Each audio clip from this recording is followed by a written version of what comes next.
నీటికి సంబంధించి అంశము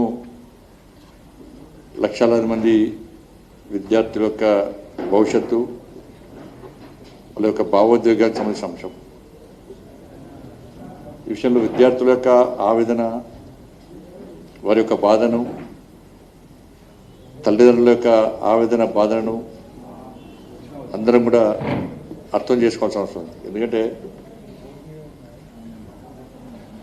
నీట్ పరీక్ష అంటే చాలా కఠినమైనది.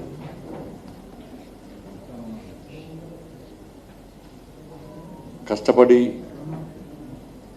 రక్తాన్ని ధారవచ్చి చెమటోడిసి డాక్టర్ కావాలని చెప్పి ఒక లక్ష్యంతో రాత్రి బోళ్ళు కష్టపడితే తప్ప సక్సెస్ కాదు. వాళ్ళ తల్లిదండ్రుల యొక్క ఆశ నెరవేర్చాలని చెప్పి, వాళ్ళ ఆకాంక్ష నెరవేర్చాలని చెప్పి విద్యార్థులు కష్టపడి చదివిన తర్వాత పేపర్ లీక్ అవ్వడం నిజంగా బాధాకరం. ఇది అందరూ కూడా ఖండించాల్సిన విషయం, వాస్తవం కూడా. అందుకే ఈ విషయాన్ని సీరియస్గా పరిగణించినటువంటి కేంద్రం, ముఖ్యంగా నిన్న కూడా చూసినాం, నరేంద్ర మోడీ గారు ఒక ప్రధానమంత్రిగా ఉండి ఆ వయసులో ఉండి అర్ధరాత్రి 12 గంటలకు కూడా వీడియోని రిలీజ్ చేసి విద్యార్థులకు, తల్లిదండ్రులకు, దేశ ప్రజలకు ఒక భరోసా కల్పించే ప్రయత్నం చేసిండు, విన్నపం చేసే ప్రయత్నం చేసిండు. ఇక్కడ ప్రజలు గమనించాల్సిన విషయము, నీట్ పేపర్ లీక్ అయిన వెంటనే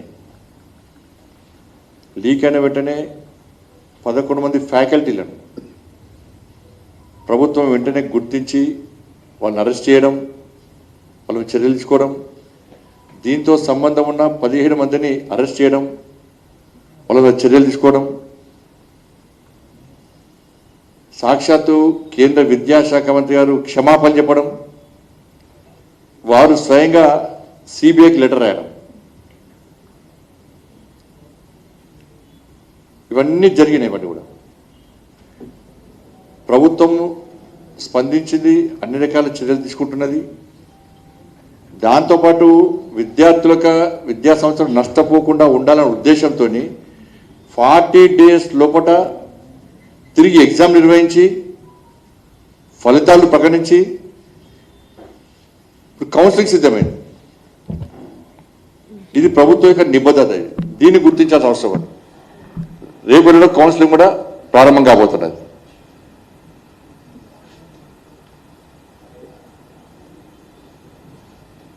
ఇన్ని రోజులు ఆందోళన ఎక్కలేదు.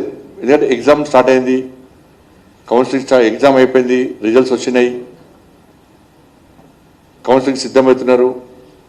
ఇన్ని రోజులు దేశవ్యాప్తంగా ఇక్కడ ఆందోళన, సరే ఇబ్బంది కంపల్సరీ ఉంటుంది, బాధపడాల్సిందే, అందరూ కూడా బాధపడాల్సిందే, వాస్తవం కూడా. కానీ అయినప్పుడు కూడా ఢిల్లీ కేంద్రంగా విద్యార్థులు ఆందోళన చేస్తున్నారు, దీక్ష చేస్తున్నారు. దానికి ప్రభుత్వం పర్మిషన్ ఇచ్చింది, పోలీస్ సెక్యూరిటీ ఇచ్చింది, అన్ని రకాల సహకరిస్తామని చెప్పినాం, ప్రభుత్వం చెప్పింది. విద్యార్థులను భావించే ప్రభుత్వం పర్మిషన్లు ఇచ్చింది. కానీ ఈ పరిస్థితిలో విద్యార్థుల ముసుగులో కొంతమంది అసాంఘిక శక్తులు, అరాచక శక్తులు, సంఘ విద్రోహ శక్తులు చేరి ఏ విధంగా విధ్వంసం చేశారో మనందరూ చూశారు. పోలీసుల మీద దాడులు, జర్నలిస్టుల మీద దాడులు, దేశ వ్యతిరేకంగా నినాదాలు చేసుడు, సనాతన ధర్మానికి వ్యతిరేకంగా నినాదాలు చేసుడు, సంబంధం లేని నినాదాలు చేసుడు, విద్యార్థులు రెచ్చగొట్టే విధంగా నినాదాలు చేసుడు, మహిళా జర్నలిస్టు పట్ల ఏ విధంగా అసభ్యంగా వివరించారో మనం చూస్తాం. దానికి సంబంధించి వీడియో ఒక్కసారి ప్లే చేస్తాను.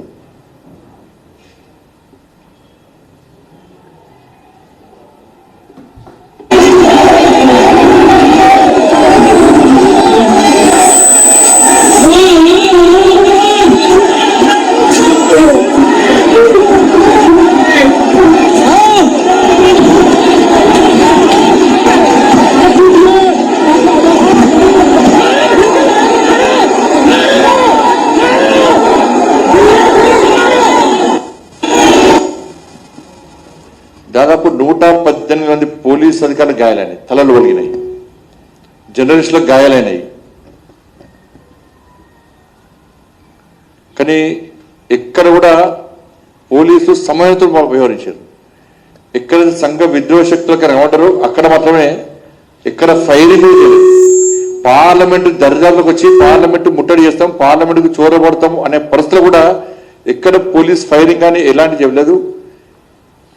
సంఘ విద్రోహ శక్తులకు విద్యార్థులు కాదు వీళ్ళు సంఘ విద్రోహ శక్తులకు రమణని చెప్పి భావించి అక్కడక్కడ లాఠీ చార్జ్ చెప్పి చేసేది తప్ప వేరే జరగలేదు. మీరు చూడండి, దీనికి అంతటి కారణము నిన్న ఢిల్లీ పోలీస్ 480 పాకిస్తాన్కి సంబంధించినటువంటి సోషల్ మీడియా అకౌంట్స్ బ్లాక్ చేసింది. 480 అకౌంట్స్ బ్లాక్ చేసింది. ఆ రోజు అలజడికి, తప్పుడు ప్రచారాలకు, అవాస్తవాలను ప్రచారం చేయడానికి అది ప్రధాన కారణం.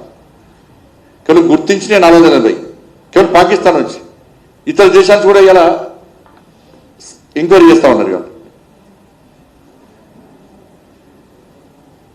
కాబట్టి ఇటువంటి పరిస్థితుల్లో అక్కడక్కడ లాఠీచార్జ్ చేయాల్సి వచ్చింది. అంతే తప్ప విద్యార్థులను కొట్టాలి అని కాదు. దెబ్బలు తిన్న వాళ్ళు సగం మంది కూడా ఎవరు విద్యార్థులు కాదు, అలా కొంతమంది ఉండొచ్చు.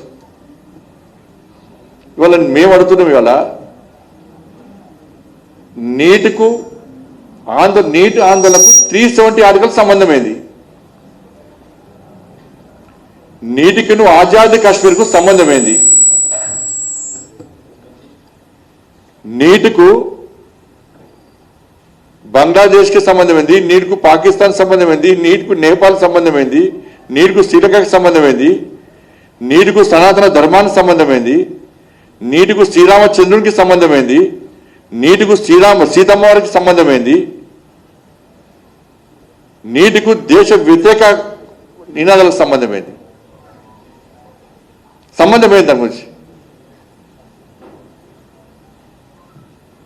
ఇవాళ నీటికు వల్ల అన్యాయానికి గురైనటువంటి విద్యార్థులు ఉంటే వాళ్ళు ఎవరు కూడా నిజంగా విద్యార్థులు చేసేవాళ్ళు కాదు. వాళ్ళు నీటి విద్యార్థులు బాధపడి ఆందోళన చేస్తే వాళ్ళ చేతిలో రాళ్ళు ఉండయి, విద్యార్థి చేతిలో రాడ్లు ఉండయి, విద్యార్థుల చేతిలో ఆయుధాలు ఉండయి, విద్యార్థి చేతిలో కట్టెలు ఉండయి. విద్యార్థులు అయితే వాళ్ళందరూ డాక్టర్ కావాలనుకుంటున్నారు. మేము కష్టపడి చదువుకుని మాకు అన్యాయం జరిగింది, మేము డాక్టర్ కావాలనుకుని కాలేకపోతుందని చెప్పి ఆవేదనతో ప్రభుత్వాన్ని వ్యతిరేకంగా నినాదాలు చేయొచ్చు. వాళ్ళకున్న బాధలను ఒక రకంగా నినాదాలు ఇవ్వచ్చు. అంతేగాని విద్యార్థులు ఎవరు రాళ్ళు పట్టారు, ఆయుధాలు పట్టారు, కట్టెలు పట్టారు.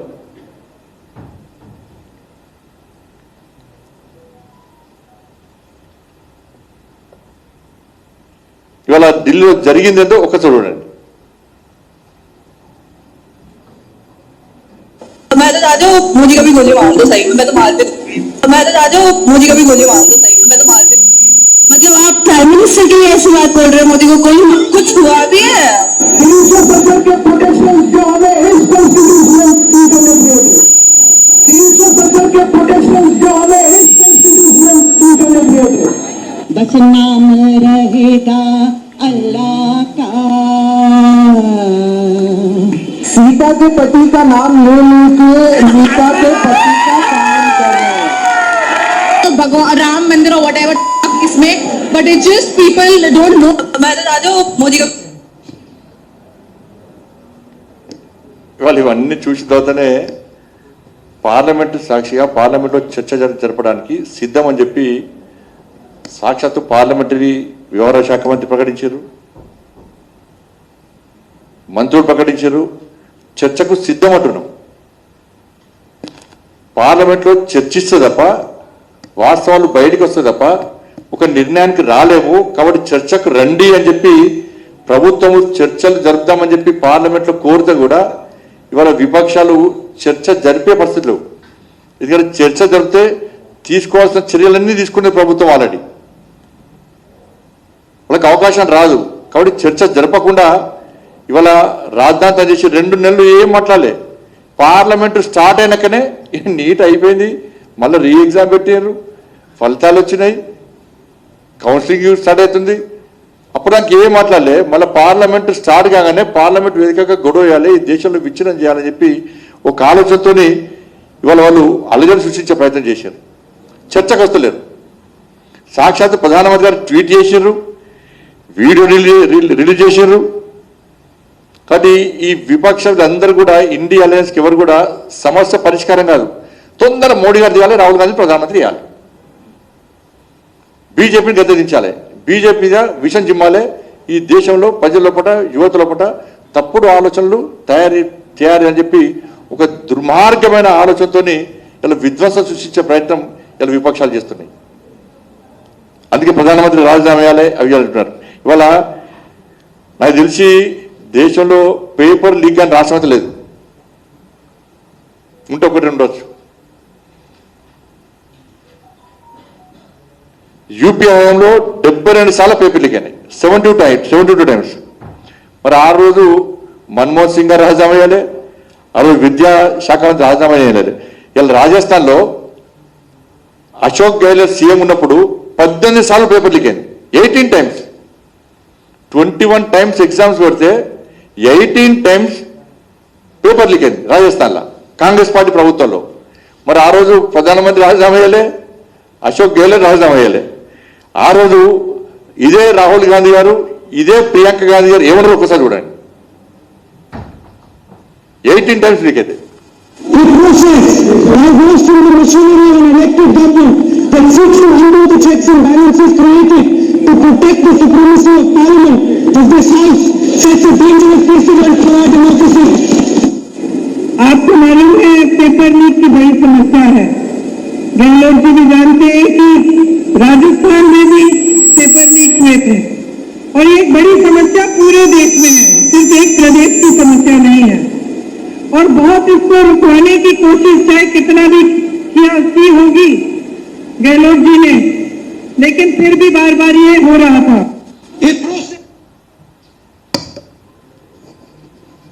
వాళ్ళ పంజాబ్లో వాళ్ళు చూడండి, వాళ్ళు కాంగ్రెస్ పార్టీ, వాళ్ళు చేస్తే సంసారం, ఇంకోటి చేస్తే వ్యభిచారం. వాళ్ళు రాజీనామా అయ్యారు. వాళ్ళ హయాంలో పేపర్ లీక్ అయితే రాజీనామా చేసే అవసరం లేదంటారు వాళ్ళు, రాహుల్ గాంధీ గారు కానీ ప్రియాంక గారు కానీ. కానీ ఇప్పుడు మాత్రం రాజీనామా చేయాలి. 18 సార్లు పేపర్ లీక్ అయింది, ఒకటి రాజస్థాన్లో, ఓన్లీ రాజస్థాన్లో. దానికి ఇవాళ పంజాబ్లో +2 పేపర్ లీక్ అయింది. మరి కేజ్రీవాల్ రాజీనామా వేయాలి, రాష్ట్ర ముఖ్యమంత్రి రాజీనామా వేయాలి. కర్ణాటకలో మొన్న 10th క్లాసుతో పాటు PUC పేపర్ లీక్ అయింది, అక్కడ రాష్ట్ర ముఖ్యమంత్రి రాజీనామా వేయాలి.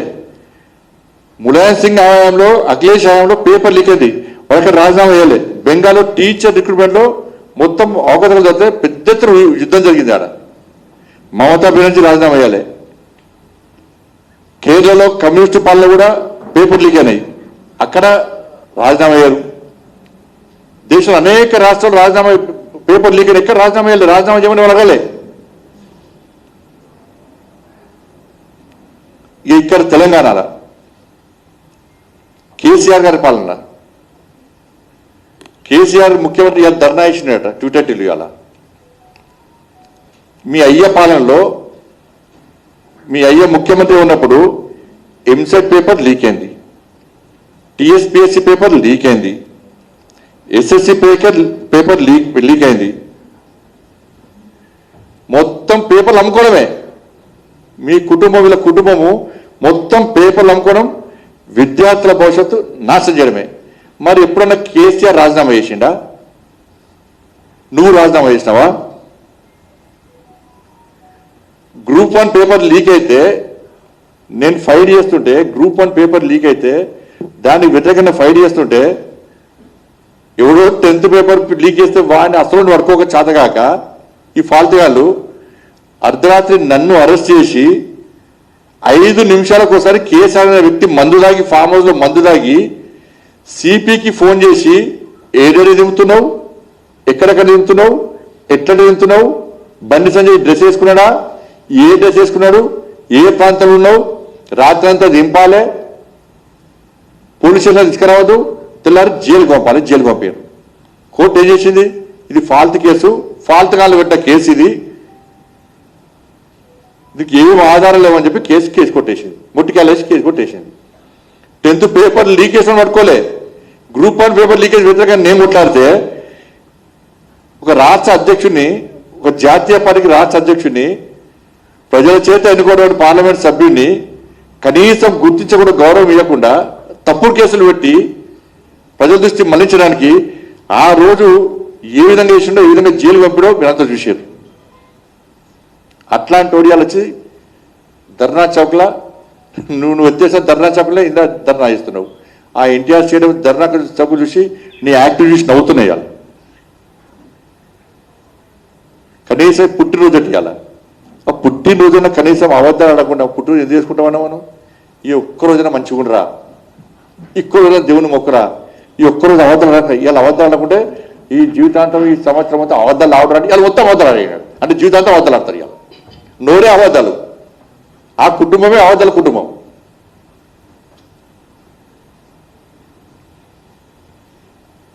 వాళ్ళ మూర్ఖుల మీ బినామీ సంస్థ వల్ల, గ్లోబరీనా సంస్థ వల్ల 27 మంది ఇంటర్మీడియట్ విద్యార్థులు 27 మంది ఇంటర్మీడియట్ విద్యార్థులు ఆత్మహత్య చేసుకున్నారు. ఇదే తెలంగాణలో. నేను చాలామంది విద్యార్థులు శివాల దగ్గర పోయాను. నేను ఏమన్నావు అప్పుడు? కంప్యూటర్ తప్పు చేస్తే నాకేంది అన్నావు. మరి ఇప్పుడు ఎవరిని న్యాయం చేసిండేడా? ఎవరు తెచ్చినీడా? గ్లోబల్ అనేటువంటి మూర్ఖ సంస్థ వల్ల మీ బినామీ సంస్థ వల్ల 27 మంది విద్యార్థులు ఆత్మహత్య, పసిపిల్లలు ఆత్మహత్య చేసుకున్నట్టు సిగ్గులేదు. వాళ్ళు జంజీ ఎప్పుడు ఇవాళ ధర్నా వేస్తున్నావు, జంజీలంటూ ధర్నా వేస్తున్నావు.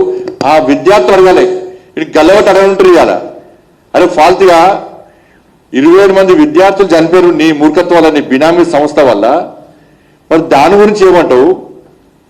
టీఎస్పీఎస్సీ పేపర్ లీక్ చేసినావు, దాని గురించి ఎందుకు మాట్లాడతలేవు? ఇవాళ 10th పేపర్ లీక్ అయింది, దాని గురించి ఎందుకు మాట్లాడతలేవు? ఇవాళ ముసలి కన్నీరు కారుతున్నావు. ఈయనకట్ట ఢిల్లీలోనట విద్యార్థుల ఆందోళన కళ్ళ నిలొచ్చినాయట. నీకు మానవత్వం లేదు, మూర్ఖుడు నువ్వు, నీ కళ్ళ నిలుస్తాయి. ఢిల్లీలో ఆందోళన కళ్ళ నిలొచ్చిన బాధ అనిపించిందట. మరి ఇంటర్మీడియట్ విద్యార్థులు చచ్చిపోతే బాధ అనిపించలేదా? మానవత్వం లేదా? మనిషి కాదా నువ్వు? మా పిల్లలకు అన్యాయం జరిగింది అని చెప్పి పిల్లల తల్లిదండ్రులు బోర్డ్ ఆఫ్ ఇంటర్వ్యూకి వచ్చి ఆందోళన చేస్తే, న్యాయం చెప్పని కొడితే పుట్టు అడితలు కొట్టాడు. ఇవాళ పోలీసులు కొట్టుమంటున్నావు కదా. ఆ రోజు ఇదే ప్రజలు తెలంగాణ రాష్ట్రంలో మీ ప్రభుత్వ పాలనలో 10 సంవత్సరాల్లో ప్రజలు తిరగబడితే తెలంగాణ రాష్ట్రంలో మీరు మిగిలిపోదురు, పోలీసులు మిగిలిపోదురు మీ అలచకాలకు. ఆ రోజు ఇంటర్మీడియట్ విద్యార్థులు చనిపోతే తల్లిదండ్రులను కొట్టారు, పిల్లలను కొట్టారు. ఇవాళ జంజీ విద్యార్థులు ఇవాళ ప్రశ్నించాలి ఇవాళ కేటీఆర్ను. ఆ రోజు లీకేజ్ చేసినప్పుడు కారణం ఎవరు? నువ్వు కాదా? ఏం చర్య తీసుకున్నావు? మీ అయ్యందుకు రాజీనామా వేయాలి, నువ్వెందుకు రాజీనామా వేయాలి, ఎందుకు లాఠీ చార్జ్ చేసినావు, మా తల్లి ఎందుకు అడగొట్టావు అని చెప్పి అడగాలి. ఒకసారి చూడు గ్లోబల్ సంస్థ ఇంటర్మీడియట్ విద్యార్థులది. వాళ్ళు చేసే తప్పుకు మా పిల్లలు బలైపోతున్నారు. దానికి సమాధానం లేకుంటే విద్యాశాఖ వాళ్ళు ఎవరు లేదు. మనం ఫస్ట్ ఇయర్ 81% వచ్చింది. సో నేను ఇప్పుడు సెకండ్ ఇయర్ కంప్లీట్ అయితే మిగతా అన్ని సబ్జెక్ట్స్ పర్లేదు, చాలా బాగా వచ్చాయి. ఓన్లీ మ్యాథ్స్ 2Bలో 16 వేసి ఫెయిల్ చేశారు. ఏంది ఇది? అసలు రావాల్సిన ఆయన ఏరి ఫామ్ హౌస్ లో కూర్చుంటే ఎట్లా బయటకు వచ్చి చూసుకోవాలి కదా స్టూడెంట్స్ ని. 17 మంది చచ్చిపోతే ఏంది పరిస్థితి? ఇప్పుడు ఇక్కడ లోపలికి వెళ్ళనిస్తలేరు అని ఇంకో ముగ్గురు కూడా చనిపోతే ఎట్లా? ఏంది ఏం చేయాలి మేము దీంతో? మీకు చేత కాదని చెప్పుకుని పని చేయడానికి పక్కకు జరుగుని మీరు వేరే మంత్రిని పెట్టుకోండి.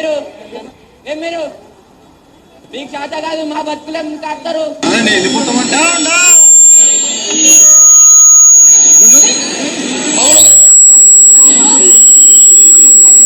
ఇంత దారుణం ఉంటుందా? ఇంత దారుణం వాళ్ళు చేసే తప్పు. ఇక రాష్ట్ర ముఖ్యమంత్రి గారు శుద్ధ పుస్తకంగా మారుతున్నాడు. రాష్ట్ర ముఖ్యమంత్రి గారు నువ్వు ముఖ్యమంత్రి అయినాక 2 ఏళ్లలో 10th పేపర్ లీక్ అయింది, హిందీ పేపర్ లీక్ అయింది, గ్రూప్ 1లో అక్రమాలు జరిగినాయి. ఆ విద్యార్థులు గ్రూప్ 1 అన్యాయాలు 4 లక్షల మంది విద్యార్థులు నిరుద్యోగ యువత ఇవాళ రోడ్ల మీద తిరుగుతున్నారు. పాపం గ్రూప్ 1 విద్యార్థులు 4 లక్షల మంది దాదాపు కోట చుట్టూ తిరుగుతున్నారు. ఢిల్లీలో సుప్రీంకోర్టు కొట్లాడుతున్నారు నీ మూర్ఖత్వం వల్ల. Railway station వండుకుంటున్నారు. కోర్టు ఫీజులు కట్టలేక 5 రూపాయలు 10 రూపాయలు 100 రూపాయలు 1000 రూపాయలు చందాలు వాళ్ళు చందాలు వేసుకొని కోర్టుల ఫీజు కట్టే పరిస్థితి. ఇక్కడ కోర్టు జడ్జిమెంట్ ఇచ్చినాక కూడా కనీసం వాళ్ళకి న్యాయం చేయకుండా మళ్ళా నువ్వు హైకోర్టు పోతుంది. ఆడ అడ్వకేట్ సరే వాదించలేదు, కోర్టు మీ ఫేవర్ ఇచ్చే, మళ్ళీ సుప్రీంకోర్టు కనీసం వాళ్ళు ఇప్పటికీ బాధపడుతున్నారు. 4 లక్షల మంది విద్యార్థులు ఉసురు పోసుకొని ఇలా ముఖ్యమంత్రి శుద్ధ పూసలెక్క మాట్లాడుతున్నాడు. నీట్ గురించి మాట్లాడుతున్నాడు. మొన్న మీరు చూడండి, నీట్ ఎగ్జామ్ అయిపోయింది. గురుకులం పాఠశాలలో విద్యార్థులకు నీట్లో సెలెక్ట్ అయిన వాళ్ళందరూ సెలెక్ట్ అయితే ఇదే ముఖ్యమంత్రి సన్మానం చేసిండు వాళ్ళకు. ఇదే ముఖ్యమంత్రి పోయి మన నీట్ ఎగ్జామ్ సెకండ్ టైం అయిన తర్వాత ర్యాంకులు వచ్చిన విద్యార్థులకు పోయి ఇదే ముఖ్యమంత్రి పోయి సన్మానం చేసేయండు. నేను అడుగుతున్న రాష్ట్ర ముఖ్యమంత్రి గారిని, ఈ రోడ్డు మీద చిన్న అల్లరి మూకలు చేసి రాజకీయ మూకలు చేసిన ధర్నాల్లో వాళ్ళని అడగకు, ఆ నీటిలో సెలెక్ట్ అయ్యి నువ్వు సన్మానం చేసిన విద్యార్థులను అడుగుపోయి నీట్ ఎగ్జామ్ మంచిగా జరిగిందా లేదని అడుగు, వాళ్ళు సమాధానం చెప్తారు. అడుగు సన్మానం చేస్తావు, ఇది రోడ్డుకి ఎక్కేమో ఆందోళన చేస్తావు. ద్వంద్వ విధానం రాష్ట్ర ముఖ్యమంత్రి, ద్వంద్వ విధానాలు. నీట్ ఎగ్జామ్ మంచి నడుస్తుంది కదా, నువ్వు గురుకుల ర్యాంక్ వచ్చిన సన్మానం చేసింది, అది ఎట్లా కరెక్ట్ అవుతుంది? ఇప్పుడు ఎట్లా తప్పంటున్నాను? ఇక గ్లోబల్ ఇన్నర్ సంస్థ గురించి మాట్లాడుతున్నాడు రాష్ట్ర ముఖ్యమంత్రి. వీళ్ళిద్దరు చీకటి ఒప్పందాలు, ఇద్దరి కేటీఆర్కును రాష్ట్ర ముఖ్యమంత్రికి చీకటి ఒప్పందం ఇద్దరికి. గ్లోబల్ ఇన్నర్ సంస్థ గురించి దేశం అంతా తెలుసు. అప్పుడు అనేక మంది విద్యార్థులు చనిపోయిన విషయం రాష్ట్ర ముఖ్యమంత్రి ఒప్పుకున్నాడు. ఒక ముఖ్యమంత్రి స్థాయి వ్యక్తి అన్యాయం జరిగిందని గుర్తించినప్పుడు, ఇది తప్పు అని గ్రహించినప్పుడు, ఇది క్రైమ్ అని చెప్పి గుర్తించినప్పుడు అనుకున్నప్పుడు వెంటనే చర్యలు తీసుకోవాల్సింది పోయి నువ్వు కాంపేటి నేను తీసుకుంటా అట, నువ్వు కొట్టి అంటే నేను ఏడ్చంటే చేస్తానంటున్నది. నీ కాంపేటికు సుమోడు తీసుకోరాదా? కాబట్టి ఇద్దరు చీకటి ఒప్పందం. ఆయన కాంపేట్ ఇయ్యడు, ఈయన యాక్షన్ తీసుకోడు. ఇది ఫోన్ ట్యాపింగ్ చూస్తారు కదా, ఇది నాకు తెలిసి ఇప్పటివరకు 10,000 మందిని ఎంక్వైరీ చేసి రావచ్చు. ఇప్పటి ఫోన్లు వస్తున్నాయి ఎంక్వైరీ అని. అది ఎంక్వైరీ అయ్యలేదు, చర్యలు తీసుకోలేదు. ఇదే ముఖ్యమంత్రి అన్నాడు, నా భార్య పిల్లలు కూడా ఫోన్ ట్యాపింగ్ చేసిర్రు, ఫోన్ ట్యాపింగ్ నాకు జరిగింది, ఫోన్ ట్యాపింగ్ చేసినది, ఇది వాస్తవం అన్నాడు. ఒక ముఖ్యమంత్రి స్థాయి గౌరవప్రదమైనటువంటి వ్యక్తి నువ్వు ఆ చైర్లో కూర్చున్నప్పుడు, తెలంగాణ రాష్ట్రంలో అన్యాయం జరిగిందని భావించినప్పుడు చర్యలు తీసుకోవడంలో నీకున్న ఇబ్బందులు ఏంది? నేను ఆపుతున్నది ఎవరు?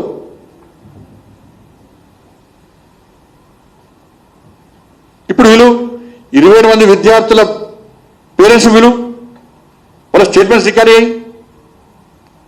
ఇలా వీడియో చూశారు, అనేక మంది స్టూడెంట్స్ వాళ్ళకి జరిగిన అన్యాయం చెప్తున్నారు, బహిరంగంగా మీడియాకి చెప్పారు, వాళ్ళ స్టేట్మెంట్ రికార్డ్ అయ్యి. ఇంతకంటే ఆధారాలు ఏం కావాలి నీకు? వాళ్ళ మెమోస్ ఉన్నాయి, రివాల్యూషన్ కట్టిండ్రు, కనీసం ఇవ్వాలనే చర్యలు తీసుకోలే. అప్పటి ప్రభుత్వం కేసీఆర్ అనే వ్యక్తి గ్లోబల్ అయినా అంటే ఏం చర్య తీసుకోవద్దు, బ్లాక్లో పెట్టి రిచిపెట్టరు అయిపోయా. సంస్థ వాళ్ళదే కాబట్టి 27 మంది చచ్చిపోతే కూడా కనీసం కనికరించిన వ్యక్తి, కనీసం పాపం అనే వ్యక్తి, ఒక్క కుటుంబాన్ని కూడా పరామర్శించిన వ్యక్తి, కష్టాల్లో ఉన్న విద్యార్థులకు భరోసా కల్పించిన వ్యక్తి వాళ్ళ ధర్నా చౌక్ వచ్చి ధర్నా చేస్తున్నాడు. ఇది ఎట్లుందంటే సంపినోడే శివంతో కలిసి సంతాపం ప్రకటించుంటుంది పరిస్థితి. దాన్ని చర్య తీసుకుంటే రాష్ట్ర ముఖ్యమంత్రి కాంప్లైంట్ నేను చేస్తాను. ఆయన ఎందుకు ఇస్తాడు కాంప్లైంట్? ఆయన కాంప్లైంట్ ఇస్తే ఎందుకు ఇస్తాడు? 20 మంది విద్యార్థులు చనిపోయినారు, వాళ్ళ కుటుంబాలని అన్యాయం జరిగిన విద్యార్థుల వాయిస్ ఉన్నది, వాళ్ళు ఇప్పుడు చెప్పడానికి సిద్ధంగా ఉన్నారు. ఎంక్వైరీ అయ్యి, ఇప్పటికైనా ఎంక్వైరీ అయ్యి, చలో కాంప్లైంట్ మేము ఇస్తాం, ఫిర్యాదు చేస్తాం, ఆ విద్యార్థుల తల్లిదండ్రులు మేము పట్టుకొస్తాం. నీకు చర్య తీసుకునే దమ్ముందా? వైపు నీ పార్టీకి చేత కాదు, ఫిర్యాదు చేస్తే చేత కాదు, దమ్ము లేదు, ధైర్యం లేదు. మీరు బీఆర్ఎస్ పార్టీ ఒకటే, మీ చీకటి ఒప్పందాలు. బీఆర్ఎస్ పార్టీ ఇప్పుడు గ్లోబల్ అయినా వస్తుంది కదా, కథ మళ్ళీ బీఆర్ఎస్ కాంప్రమైజ్, ఢిల్లీకి మూటలు. ఇది బీఆర్ఎస్ పార్టీ కాంగ్రెస్ పార్టీకి ఏటీఎం లెక్క మారింది. బీఆర్ఎస్ స్కామ్లు అన్ని కాంగ్రెస్ పార్టీకి ఏటీఎం లెక్క మారినాయి. ఒక్కొక్క స్కామ్కు 1000 కోట్ల రూపాయలు ఢిల్లీ పోతాయి. మరి ముఖ్యమంత్రి తెలిసి జరుగుతుందా? తెలియజరుగుతున్న ముఖ్యమంత్రి మధ్యవర్త మరి తెలియదు. మేము జవాబు జరుగుతాను. మేము నరేంద్ర మోడీ ప్రభుత్వం 2024లోనే యాంటీ పేపర్ లీక్ బిల్ తీసుకొచ్చింది. 2024లో యాంటీ పేపర్ బిల్ తీసుకొస్తే యాంటీ పేపర్ లీక్ బిల్ తీసుకొస్తే ఇదే కాంగ్రెస్ పార్టీ వాకౌట్ చేసిపోయింది. ఆ రోజు సూచనలు సలహాలు మీరు ఇచ్చేది ఉంటే ఇవాళ కొంచెం విద్యార్థులకు మెరుగు జరిగేది. ఇవాళ బిల్లు తీసుకొస్తే మీరు సమర్థించరు, వాకౌట్ చేసిపోతారు, సూచనలు సలహాలు ఇవ్వరు. ఇవాళ కాంగ్రెస్ కూటమి పాత్ర గతంలో మెడికల్ ఎంట్రన్స్ టెస్ట్ అని లాడ్జింగ్లో రాశారు. లాడ్జింగ్లలో పేపర్ లీక్ అయినాయి. మెరిట్ విద్యార్థులకు అన్యాయం చేసింది కాంగ్రెస్ పార్టీ ప్రభుత్వాలకు. మెడికల్ ఎంట్రన్స్ అని లాడ్జింగ్లో రాసినప్పుడు. కాబట్టి దీని మెరిట్ విద్యార్థులకు అన్యాయం జరగద్దనే నరేంద్ర మోడీ ప్రభుత్వం నీటిని పట్టుకొచ్చింది. ఈ నీట్ పేపర్ లీక్ అయిందని భావించిన తర్వాత ఇస్రో చైర్మన్ రాధాకృష్ణ గారి సమక్షంలో ఒక కమిటీ వేశారు. ఆ కమిటీ అనేక సూచన సలహాలు ఇచ్చింది. జేఈ తరహాలోనే ఆన్లైన్ ఎగ్జామ్ పెట్టాలని చెప్పి రాధాకిషన్ కమిషన్ రిపోర్ట్ ఇస్తే కేంద్ర ప్రభుత్వం మొన్ననే అదే తరహాలో ఎగ్జామ్ పెట్టాలని చెప్పి 18 లక్షల మంది విద్యార్థులకు ఎగ్జామ్ పెట్టాలని చెప్పి ప్రిపేర్ అయిన తర్వాత అన్ని ఏర్పాటు చేసిన తర్వాత 23 లక్షల మంది ఆన్లైన్లో అప్లై చేసుకున్నారు. అప్పటికప్పుడు ఏర్పాటు చేయడం సాధ్యం కాదు కాబట్టి నీట్ ఎగ్జామ్ను యథావిధిగా నిర్వహించి వచ్చే సంవత్సరం కొత్త సంవత్సరం చేస్తామని చెప్పి ప్రభుత్వం పకడ్బందీగా నిర్వహించడానికి సిద్ధమైంది. ఇది నరేంద్ర మోడీ గారి ప్రభుత్వం నిబద్ధత. మొదటి నుంచి నరేంద్ర మోడీ గారు విద్యార్థుల భవిష్యత్తు ముఖ్యమని చెప్పంటున్నారు. అందుకే వాళ్ళు ఇయర్ వేస్ట్ కాకుండా వెంటనే ఎగ్జామ్ పెట్టినాం. నా 40 డేస్ ఎగ్జామ్ పెట్టినాం. ఏ విద్యార్థికి ఇయర్ వేస్ట్ కాకుండా ర్యాంక్స్ వచ్చినాయి. కష్టపడ్డ ర్యాంక్స్ వచ్చినాయి. ఇంకో విషయం, 2014లో 2014 ముందు దేశంలో 51,000 ఎంబీబీఎస్ సీట్లు మాత్రం ఉంటాయి. 51,000 మాత్రం ఎంబీబీఎస్ సీట్లు ఉంటాయి. ఇవాళ 1,36,000 1,36,000 మెడికల్ సీట్లు పెంచింది నరేంద్ర మోడీ ప్రభుత్వం. ఇది నిబద్ధత, మోడీ ప్రభుత్వం యొక్క నిబద్ధత. అంటే 166% పెంచినాం మేము. 2014 కంటే ముందు 51,000 మెడికల్ సీట్లు ఉంటే ఇవాళ 1,36,000 వరకు సీట్లు పెంచినాం. 166% పెంచినాం మనం. ఇలా మెడికల్ కాలేజీలు యూపీ హయాంలో 385 ఉంటే 80 కాలేజీలు ఉంటే యూపీ హయాంలో మెడికల్ కాలేజీలు ఇవాళ 824 కాలేజీలు మెడికల్ కాలేజీలు నరేంద్ర మోడీ ప్రభుత్వం ఏర్పడేసింది. ఇవాళ దీనికి కాంగ్రెస్ పార్టీ సమాజం చెప్పండి, మీకుందా నిబద్ధత, మాకుందా?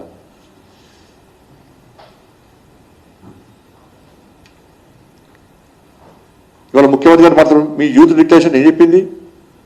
మీ యూత్ డిక్లరేషన్ ఇంకో ఏమని, మొదటి ఏడాదిలోనే 2 లక్షల ప్రభుత్వ ఉద్యోగాలు భర్తీ, మొదటి ఏడాదిలోనే SC ST BC minority backlog పోస్టుల భర్తీ, ప్రతి ఏడాది జూన్ 2 నాటికి అన్ని శాఖల ఖాళీలతో జాబ్ క్యాలెండర్ ప్రకటించి సెప్టెంబర్ 17 లోపు నియామకాలు పూర్తి, నిరుద్యోగ యువతకు ఉద్యోగ ఉపాధి అవకాశం కల్పించే వరకు ప్రతి నెల 4,000 నిరుద్యోగ భృతి, ప్రత్యేక చట్టంతో టీఎస్పీఎస్సీ ప్రక్షాళన చేసి యూపీఎస్సీ తరాల్లో పునరుద్ధరణ, నిరుద్యోగ నిర్మూలన.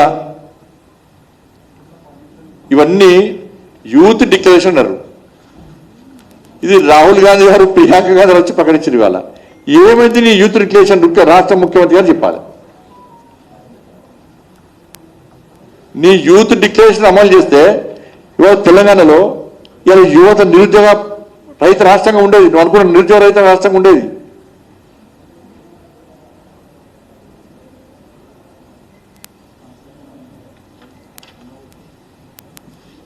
కాబట్టి విద్యార్థులు మళ్ళీ చెప్తున్నాం, విద్యార్థులు ఆందోళన చేస్తే కేంద్ర ప్రభుత్వం ఎక్కడ కూడా అడ్డుకునే ప్రయత్నం చేయదు. ఇలా విద్యార్థుల ముసుగులో కొంతమంది అరాచక శక్తులు జోరి మళ్ళీ చెప్తున్నా, ఏ మెడికల్ డాక్టర్ కావాలనుకున్న విద్యార్థి చేతిలో కర్రలు ఉండయి, రాళ్ళు ఉండయి, మారణాయుధాలు ఉండయి. ఇలా విద్యార్థుల తల్లిదండ్రులు భయపడుతున్నారు, బాధపడుతున్నారు. ఈ సంఘ విద్రోహశక్తులు ఏంటంటే చాణక్యుని సూక్తి గుర్తొస్తుంది. రాజు బలవంతుడైతే, పాలించే రాజు బలవంతుడైతే దొంగలు దోపిడీదారులు అందరూ ఒకటై ఆ రాజును వ్యతిరేకిస్తారట. ఇవాళ నరేంద్ర మోడీ గారు ఒక బలవంతమైనటువంటి ఒక ప్రధానమంత్రి, ప్రపంచ దేశాలన్నీ కూడా ఒక గొప్ప వ్యక్తిగా గౌరవింపబడుతున్నాడు నరేంద్ర మోడీ గారు. కాబట్టి విపక్షాల పేరుతోని, ఇండియా అలయన్స్ పేరుతోని కమ్యూనిస్టులు వీళ్ళంతా కలిసి ఈ దేశంలో అలజడి సృష్టించి దేశ విభజనకు దారితీసే విధంగా, హిందూ సమాజానికి వ్యతిరేకంగా, సనాతన ధర్మానికి వ్యతిరేకంగా వ్యాఖ్యలు చేస్తూ అలజడి సృష్టించే ప్రయత్నం చేస్తున్నారు. కాబట్టి అందరికీ అప్పీల్ చేస్తున్నాం, నరేంద్ర మోడీ గారి ప్రభుత్వం విద్యార్థుల భవిష్యత్తు పట్ల మంచి ఆలోచన ఉంది కాబట్టి తిరిగి 40 రోజులు నీట్ నిర్వహించడం, ఫలితాలు ప్రకటించడం. రాబోయే రోజుల్లో కూడా ఇటువంటి అక్రమాలు జరగకుండా అనేక సంస్కరణలు తీసుకొచ్చి పొరపాట్లు జరగకుండా ఉండడానికి అనేక చట్టాలు తీసుకొస్తున్నాం. కాబట్టి దీనికి ఈ ప్రతిపక్ష పార్టీలో ఆ పార్టీలో వాళ్ళ వలలో పడకుండా, అరాచక శక్తుల యొక్క ట్రాప్లో పడకుండా, సోషల్ మీడియాలో వస్తున్న వదంతులను నమ్మకుండా మీ భవిష్యత్తుని కాపాడుకోవాలని చెప్పి, మీ బంగారు భవిష్యత్తుని కాపాడుకోవాలని చెప్పి మనస్ఫూర్తిగా ఈ వేదిక ద్వారా వాళ్ళకి అప్పీల్ చేస్తాను.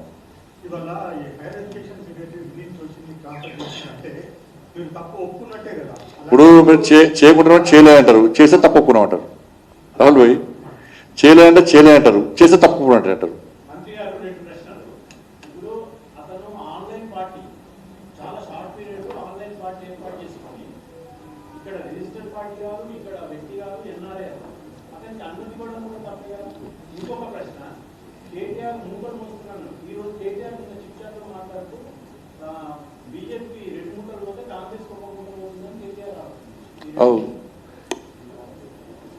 ఇప్పుడు కేంద్రానికి వ్యతిరేకంగా కొట్టలేదు ఎవరు? బీఆర్ఎస్ కాంగ్రెస్లే కదా, ఇద్దరే కొట్లాడేది. మరి మిగతా ఓట్లు ఒకటవుతాం. మూటలు మోసింది గతంలో వాళ్ళు, ఇప్పుడు మోస్తున్నది వీళ్ళు. ఇచ్చేది మూటలు ఇచ్చేది ఎవరు? మీరే. బీఆర్ఎస్ లో మూటలు ఇస్తున్నారు కదా మోయడానికి. మీరు ఇచ్చిన మూటలు మోస్తున్నారు ఢిల్లీకి. మీరు వాళ్ళొకటి కాకుంటే డ్రగ్స్ కేసు ఏమైంది? కాళేశ్వరం కేసు ఏమైంది? ఫార్ములా కార్ కేసు ఏమైంది? ఫోన్ ట్యాపింగ్ కేసు ఏమైంది? విద్యుత్ కొనుగోలు కేసు రిపోర్ట్ వస్తే కూడా యాక్షన్ తీసుకుంటారు. ఏమైంది? ఇవన్నీ ఏమైనాయి అంటే కాంగ్రెస్ పార్టీ బీఆర్ఎస్ పార్టీ మధ్య ఏం తప్పులు చేయలేదు భావిస్తున్నారు. రాష్ట్ర ముఖ్యమంత్రి చెప్పాలి. ముఖ్యమంత్రి కాకముందు నేను ముఖ్యమంత్రి కానీ వీళ్ళ లోపడేస్తా, వీళ్ళ సంగతి చూస్తా అని చెప్పాడు. ఏమైంది అలా? ఇప్పుడు ఎవరెవరు ఒకటి, మేము కాంగ్రెస్ ఎరువులు కలిసి పోటీయలే, బీఆర్ఎస్ కాంగ్రెస్ కలిసి పోటీ చేసారు, కలిసి అధికారం పంచుకున్నారు ఆంధ్రప్రదేశ్లో. మేము బీఆర్ఎస్ ఎప్పుడు కలిసి పోటీయలే, మేము కాంగ్రెస్ కలిసి అసలే పోటీ చేయలే. కలిసి ఉన్నది మీరు. రేపు భవిష్యత్తులో బీజేపీ స్ట్రెంత్ అవుతుంది, కలిసి పోటీ చేసేది కూడా మీరే.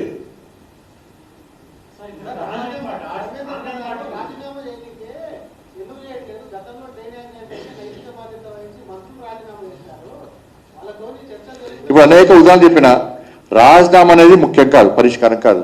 విద్యార్థుల భవిష్యత్తు ముఖ్యం. ఇక రాష్ట్ర ముఖ్యమంత్రి, కేంద్ర మంత్రి స్వయంగా క్షమాపణ చెప్పి సిబిఐకి ఇచ్చి సంబంధిత వ్యక్తులను అరెస్ట్ చేయించి తిరిగి నీట్ నిర్వహించి ఫలితాలు ప్రకటించి కౌన్సిలింగ్ సిద్ధమైనప్పుడు దేనికోసం రాజీనామా? ఇది రాజకీయ డిమాండ్ అంతే. ఆ డిమాండ్లో అర్థం లేదు.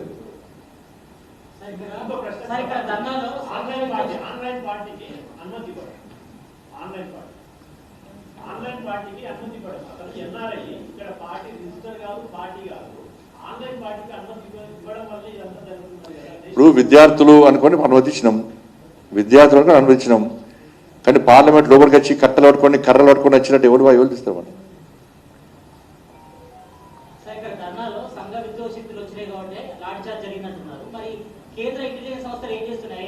నమ్మినాం, అదే చెప్తున్నారు కదా, నమ్మినాం. ఇప్పుడు మొన్న చేసారు, నమ్మినాం, విద్యార్థులను కూడా పర్మిషన్ ఇచ్చినాం. విద్యార్థులకు పర్మిషన్ ఇచ్చినాం, సంఘ విద్వేషాలతో వచ్చినాయి, అక్కడక్కడ అడుక్కునే ప్రయత్నం చేసినాం అంతే. చెప్తాం రిపోర్ట్, ఆ రిపోర్ట్ అంతే లేదు, అరెస్ట్ లేదు. కానీ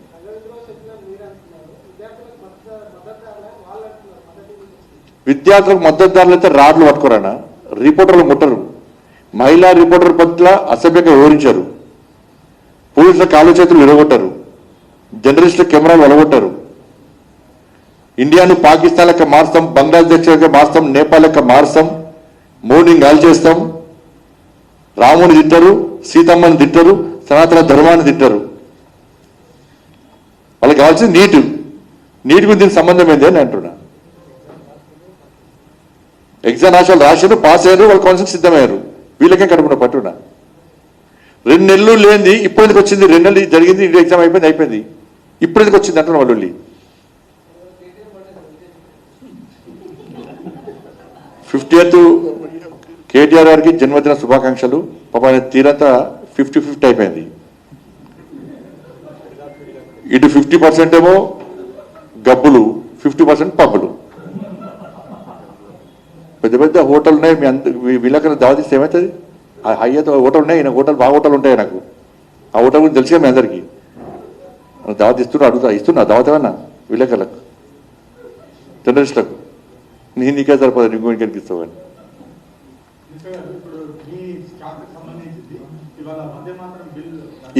ఇదే కొంచెం మళ్ళీ సబ్జెక్ట్ కొంచెం అదే పోతుంది. రాహుల్ భాయ్, తెలంగాణలో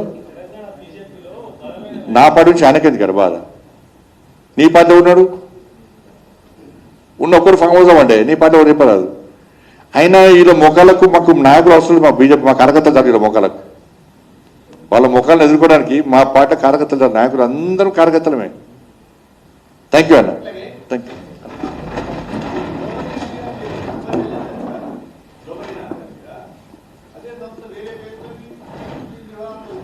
దొంగకు 100 దారులు కానీ ఇప్పుడు కర్ణాటక వేరు, మీరు అన్నట్టు వాస్తవమే, కర్ణాటక వేరు. ఇప్పుడు దొంగకు 100 దారులు, దొంగ ఎక్స్పర్ట్, దొంగతనం చేసి ఎక్స్పర్ట్, బాగా గుర్తించలేనంత ఎక్స్పర్ట్. కాబట్టి కర్ణాటక వేరు ఒక పేరు మార్చేయండు, ఢిల్లీ పోయి పేరు మార్చేయండు, మేము దృష్టి తీసుకొచ్చినాం, ఎంక్వైరీ స్టార్ట్ అవుతుంది. దొంగ ఎక్స్పర్ట్ అన్న.